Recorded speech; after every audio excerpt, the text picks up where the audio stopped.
Hey guys, happy Monday. It's been forever since I made a video, and this isn't normally my typical video that I used to do. Hopefully I'll get back into that soon, but it's something that I wanted to put out there because I'm going through some stuff.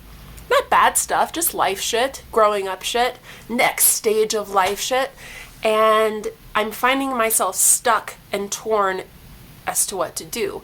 So as a blogger, as an Instagrammer, one of the things that really helps me and I feel helps other people is mapping out my process in moving forward so that I can use it as psychoeducation and to help other people who might be interested in learning about how to process through their stuckness as well. And right now I'm at this place in my life where I'm facing this milestone of growing up, mid-30s just around the corner, and I bought this beautiful piece of land that I'm so deeply connected to, but I have to build a house on it, and I can't get to where I need to be. I keep hitting dilemma after dilemma for mortgage approvals and down payments, and I am very frustrated. I'm so used to getting what I want through sheer clawing my way through it, just the fire of my being making epic shit happen. And for really the first time, I have to wait. I'm not quite sure. I'm not sure if I'm being torn between that part of me that can just fight her way to get what she wants and not taking no for an answer, to this other part of me that's like, Laura, you're gonna have to just set things in motion, put your feelers out, and then let it go and surrender to it. And I hate it. And I don't really know what to do. So what I have decided to do as part of my processing through this is call upon some depth psychology and work with the unconscious and the subconscious. Because a lot of times there's some stuff buried in there that's really guiding our system and intuitively knows what to do to handle something. And I'm working with that lately to move forward with this.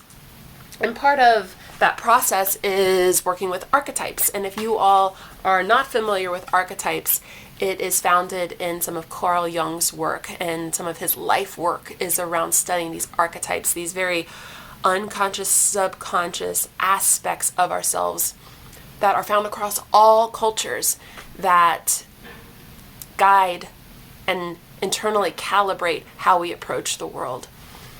And I would love to talk more about that, but for the sake of time, what keeps coming up in my depth work, working with archetypes, is this reoccurring pattern of surrender. And that sometimes you have to stop clawing your way to the peak of things and instead look at what the present moment has to offer. Not saying that what you want can't happen. I don't think that's what the message that I'm getting is, but I think it is, there's nothing more that I can do. And today, I actually, in working with my archetype imagery deck, which really helps get the subconscious and the unconscious going when it comes to depth psychology, I drew the mountain. I don't know if you all can see that. But let me tell you a little bit about the archetype of the mountain. Where is my handy dandy book? Of course I closed it. Where are you? There you are. The mountain. The mountain stands eternally in our awareness, calling us towards its peak. It stirs up stoic and regal feelings, reminding us of the long line of spirits, sages, and gods that made their humble thrones within its snowy peaks. Beware, though, that the mountain can affect us in two ways. It can inspire and enliven us to rise to new heights and peak experiences. Yes, that's generally what I use. Yet, it can also create isolation, competitiveness, and an inflated sense of self, standing upon its heights can activate the purist and the perfectionist in us, creating separation from those we deem to be below. No matter how high you ascend, remember that it is within the core of the mountain that the gems, minerals, and jewels reside. If you think it's all about going up, you're following the fool's path and missing the miner's magic. Ugh. Okay, so that line really hit me. Because I have based my life on constantly going up. I don't really know where that comes from, but I'm constantly goal setting and wanting something else and striving. Not that life isn't okay, but once I reach a place, I sort of celebrate in the moment, and then I'm not satisfied. I love life, but part of me loving life is the constant reaching for what is next. And what I want next is not something that I'm in control of directly. All I can do is put the things in motion, and that is hard for me. That's hard for me. But it's what I keep receiving in terms of the depth psychology, the depth work that I'm doing. That's the message that I keep receiving. I have to let it be. So,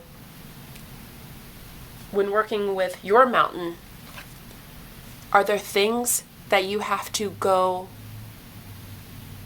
back to the beginning, back to the core, back to the base of the mountain? Are there things that you can find here, the jewels, the gemstones, the richness at the core of the mountain that you need to see? Or are you already good at that and actually need to strive towards the peak of something?